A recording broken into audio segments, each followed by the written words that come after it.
मेरे पति एक 18 साल की लड़की को एक दिन घर ले आए।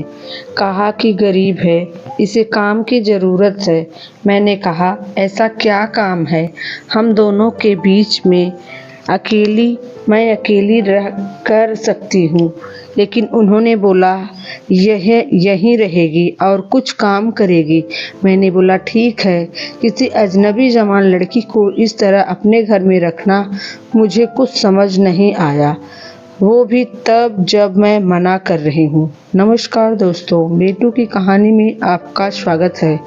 मेरा नाम कविता है। शादी के कुछ दिन बाद ही मैं और मेरे पति अमित एक बड़े शहर में आ गए हैं। हम दो ही लोग हैं। एक बड़ा फ्लैट है।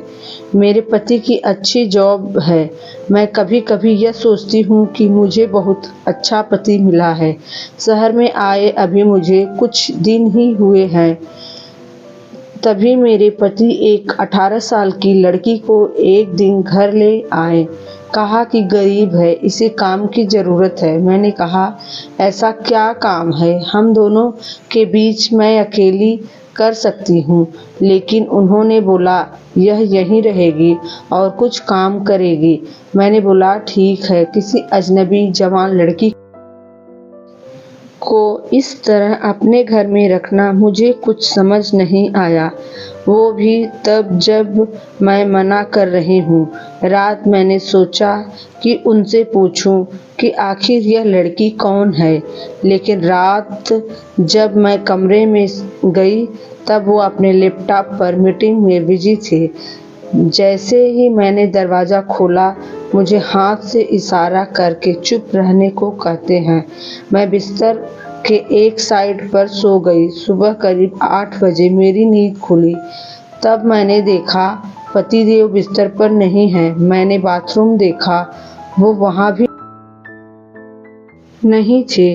दरवाज़ा के पास जाकर जब मैंने किचन में देखा तो मेरे पति हाथ में पैसे लिए उस लड़की को दे रहे थे और वो लड़की रो रही थी।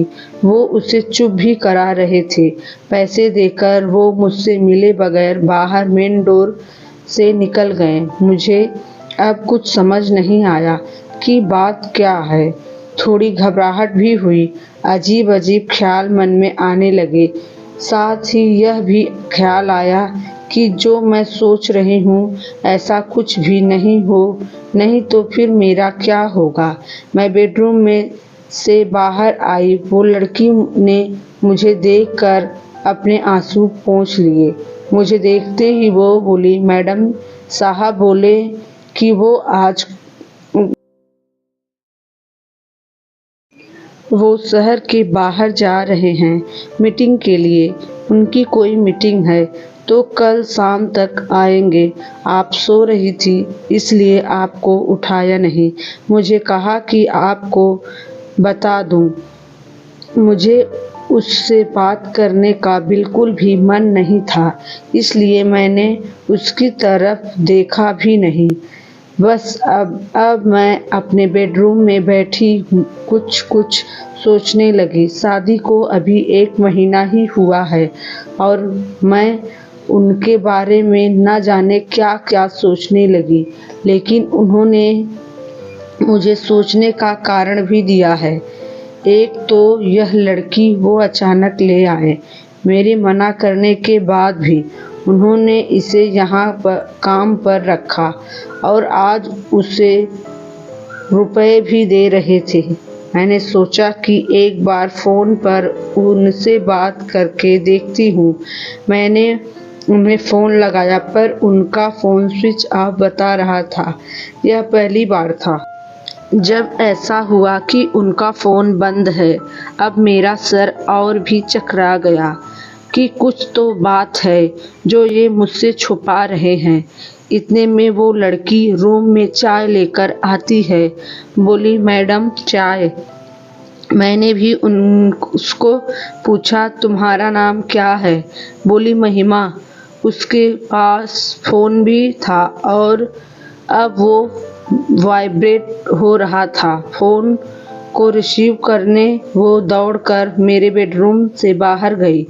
मुझे दूर से अब यही सुनाई दे रहा था कि उसने कहा कि मैं आती हूँ।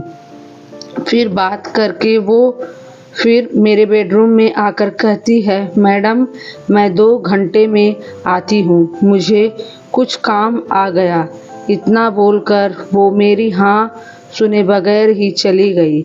मैं कुछ बोल ही नहीं पाई, लेकिन फिर 2 मिनट मेरे मन में आया कि क्यों ना उसका पीछा करूं, और मैं 1 सेकंड में कपड़े चेंज किए और उसके पीछे हो गई। वो मुझे मेरी बिल्डिंग के नीचे दिखाई दी। उसके बाद उसने एक रिक्शा लिया।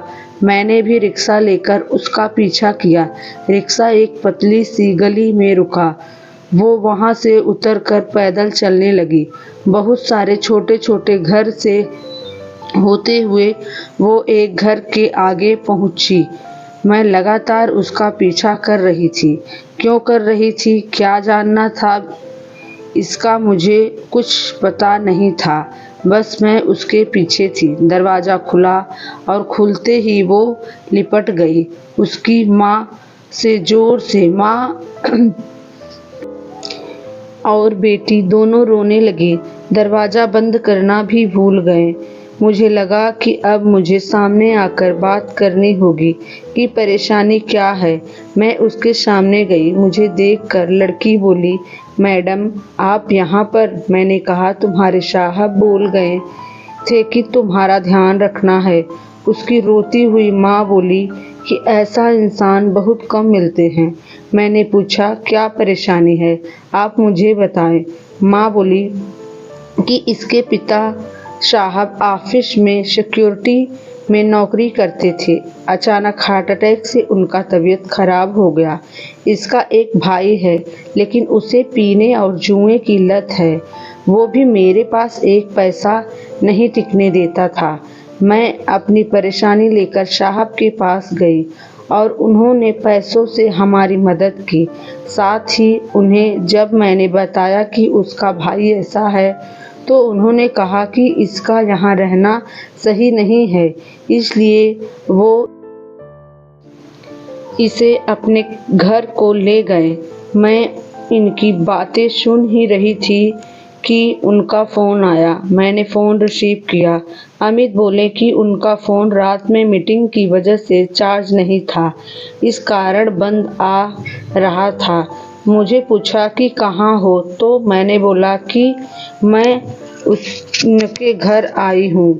अमित बोला, हाँ मैं रात में तुम्हें बताने वाला था, पर मीटिंग की वजह से लेट हो गया और तुम सो गई। मुझे उस समय जो सही लगा वो मैंने किया, इसलिए मैं तुम्हारे पास ले आया। घर आकर उन्होंने मुझे पूरी बात बताई कि उसके पिता के इलाज के लिए डॉक्टर को पैसे देना था, पर उनका नशेड़ी भाई उसकी मेहनत मजदूरी की कमाई शाम को जब सब ले लेता। मुझे ये बात पता चली तब मैं उस पैसे को बचाने के लिए अपने घर ले आया। मैंने कहा, बिल्कुल ठीक किया आपने। लड़की को लेकर फिर मैं अपने फ्लैट चली गई। अब मैं उसे और अपने पति दोनों को सब ज़्यादा प्यार करने लगी। तो दोस्तों, हमारी कहानी अगर आपको पसंद आए तो एक प्यारा सा लाइक ज़रूर करें। हमारी पूरी कहानी सुनने के लिए दिल से धन्यवाद।